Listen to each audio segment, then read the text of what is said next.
Hello students, कैसे हो आप सभी। तो कल हमने अपने एसएसटी में अपना सेकंड जो चैप्टर है उसको स्टार्ट किया था और हमने इस वेरी शॉर्ट और शॉर्ट क्वेश्चन कंप्लीट कर लिए थे। तो आज हम अपने इस सेकंड चैप्टर जिसका नाम है वन एवं वन्य जीव संसाधन, इसमें अपने लॉन्ग क्वेश्चन को क्या करेंगे, तैयार करेंगे।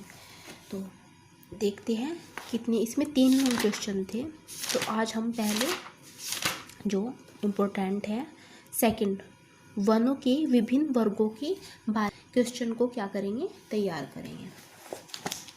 तो वन कितने प्रकार के हैं इसके बारे में हम यहाँ पर देखेंगे।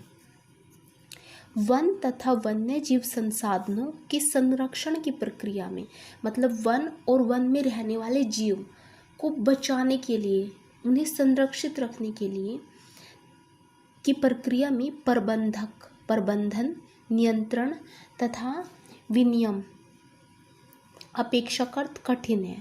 मतलब कि इन सबको बचाना, ध्यान रखना, किस तरीके से इनका मैनेजमेंट करना है, ये बहुत कठिन है।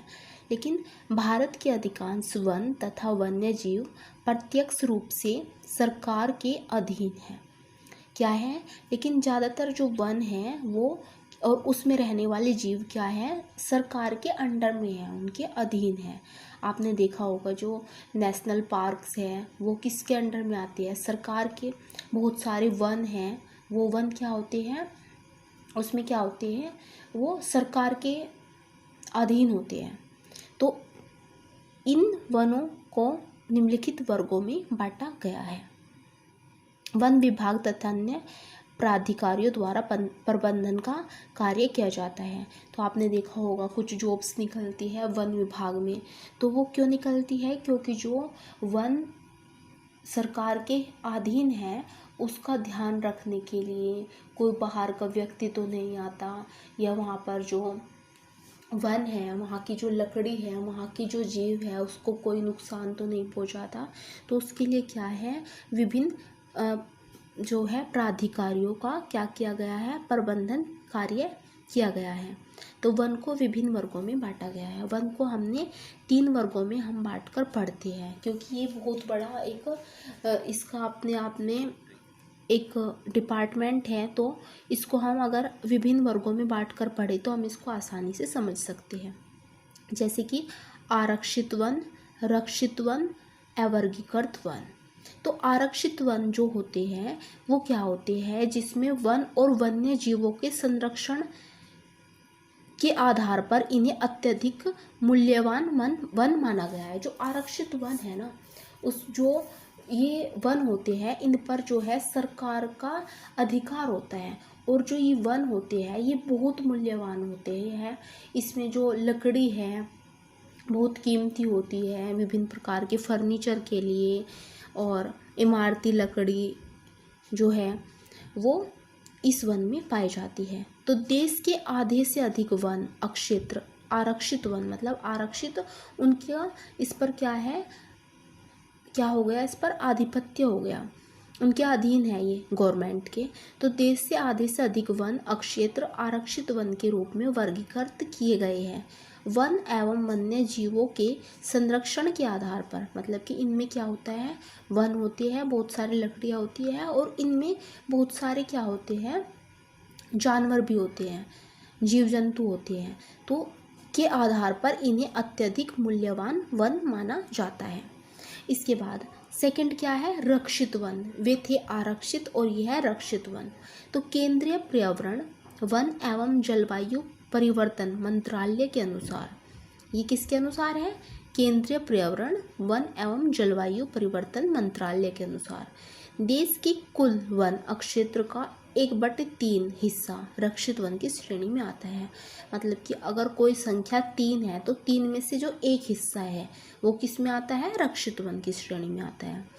इन वनों को और अधिक नष्ट होने से बचाने के लिए इनकी सुरक्षा की जाती है। मतलब जो आरक्षित वन है वो तो है बहुत अधिक मूल्यवान वन, इसके बाद रक्षित वन भी मूल्यवान है, लेकिन इनको क्या होता है, इनको की कटाई को रोकने के लिए, इनकी अंधाधुंध जो कटाई हो रही है उसको रोकने के लिए, जो इसमें रहने वाले वन्य जीव हैं उनको सुरक्षित रखने के लिए शिकारियों से, तो इसकी क्या की गई है, बचाने के लिए इसकी क्या की जाती है, सुरक्षा की जाती है। तो ये होता है रक्षित, मतलब इनकी रक्षा करना।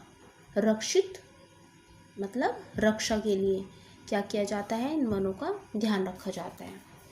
इसके बाद अवर्गीकृत वन। अवर्गीकृत मतलब कि ये वन जैसे कि आपने देखा होगा ऐसे ही होते हैं, इन पे किसी का कोई भी व्यक्ति का स्वामित्व हो सकता है, समुदाय का या सरकार का, मतलब ये इस श्रेणी में आते हैं, इन दोनों से अलग। इन पर क्या है, स्वामित्व है सरकार का, लेकिन इस पर कोई भी व्यक्ति यहाँ पर जा सकता है आसानी से।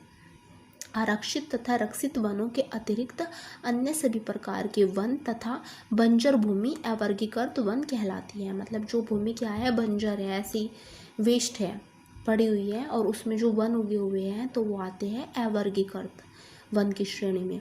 ऐसे वनों पर सरकार, समुदाय तथा व्यक्तियों का स्वामित्व, मतलब इस पर कोई भी व्यक्ति यहाँ पर जा सकता है आसानी से, उस पर क्या नहीं होती, कोई रोक टोक नहीं होती। ये नहीं है कि उस वहाँ जाने पर उनको रोका जाएगा। अब आरक्षित तथा रक्षित वन ऐसे स्थायी वन अक्षेत्र हैं जिनका रख रखाव, जो आरक्षित और रक्षित वन है ना, जो ऊपर वाले हैं, जिनका रख रखाव इमारती लकड़ी, अन्य वनोपजों तथा उनके संरक्षण के लिए किया जाता है।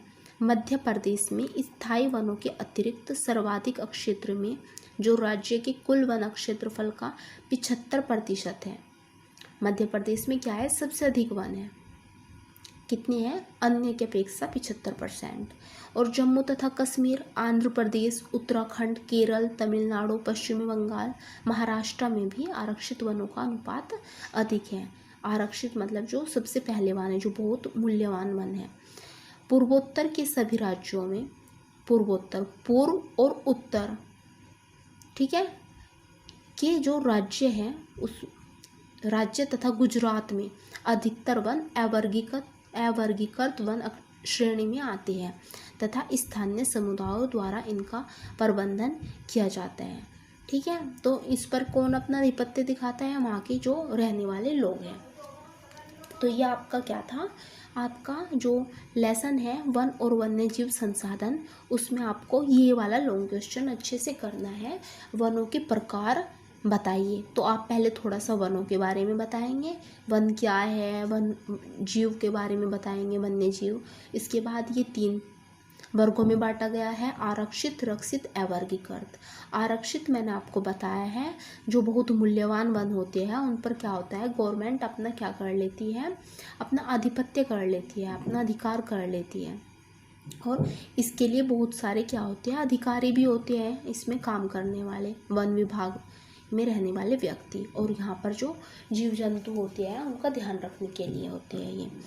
रक्षित वन में क्या आती है कि इनका क्या हो रहा है, इसमें जो मूल्यवान लकड़ियां है, जीव है, इनका क्या हो रहा है, शिकार हो रहा है, तो ये अधिक न हो इसके लिए क्या होता है, इसको रक्षित वन की श्रेणी में रखा गया है। और अवर्गीकृत, जो बंजर भूमि पर जो सारे वन उग गए हैं, जिसमें कोई ये नहीं है कि कोई खास इमारती लकड़ी है या वन्य जीव है, जो फालतू में है, वो आते हैं अवर्गीकृत, और इस पर किसी का भी अधिकार हो सकता है।